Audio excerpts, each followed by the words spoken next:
நிறைய எம்ப்ளாயர்ஸ் வந்து financial year 25-26க்கு அவங்க எம்ப்ளாயீஸ் கிட்ட நீங்கள் எந்த ரெஜிம் சூஸ் பண்ண போறீங்க, நியூ ஆர் ஓல்டு, இல்லைன்னா அந்த போர்ட்டல்லே போயிட்டு அவங்களை வந்து செலக்ட் பண்ண சொல்லியிருப்பாங்க. அப்போ எம்ப்ளாயிஸ்க்கு என்ன கன்ஃபியூஷன் வரும், என்னோட கரண்ட் இயரில் எவ்வளோ இன்கம் வரப்போகுது, இப்போ நான் நியூ போகலாமா ஓல்டு போகலாமா அப்படிங்கிறத நீங்கள் அண்டர்ஸ்டாண்ட் பண்ணிக்கணும். ஸோ அப்போ வந்து நியூ டேக்ஸ் ரெஜிமில் till 12 lakhs வரைக்கும் உங்களுக்கு ரிபேட் பெனிஃபிட் இருக்கு. அது மட்டும் இல்லாமல் பார்த்தீங்கன்னா ஸ்டாண்டர்ட் டிடக்ஷன் ஃபார் salaried எம்ப்ளாயிஸ்னு 75,000 வரைக்கும் நீங்கள் கிளைம் பண்ணிக்கலாம். 24 lakhs வரைக்கும் எனக்கு 30% டேக்ஸ் கிடையாது.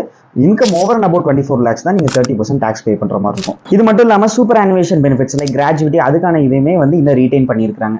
அப்போ நான் வந்து எதுக்கு போகிறது, நான் டிடக்ஷன்ஸும் வச்சிருக்கேன், என்னால் வந்து ஓல்ட் டேக்ஸ் ரெஜிம் செலக்ட் பண்ண முடியுமானா நீங்கள் அதை கம்பேர் பண்ணிட்டு தான் வந்து நீங்கள் செலக்ட் பண்ணுற மாதிரி இருக்கும். ஸோ இன்கம் டேக்ஸ் வெப்சைட்லேயே பார்த்தீங்கன்னா அதுக்கான கால்குலேட்டர்ஸ் இருக்குது. உங்களோட இன்கம்க்கு நீங்கள் எவ்வளோ டிடக்ஷன்ஸ் கிளைமபிளாக இருக்குது அப்படிங்கிறத நீங்கள் செக் பண்ணிவிட்டு அதுக்கேற்ற மாதிரி old or new tax regime வந்து நீங்கள் கொடுக்கலாம். இன்கேஸ் உங்களோட இன்கம்க்கு எவ்வளோ டிடக்ஷன்ஸ் இருந்தால் நீங்கள் நியூ ஆர் ஓல்டு போகலாம் அப்படிங்கிற கால்குலேட்டர் வேணும் அப்படின்னா கமெண்ட்ஸில் மெசேஜ் பண்ணுங்கள். இது போல் ரெகுலர் அப்டேட்ஸ்க்கு stay subscribe with talks with Surya.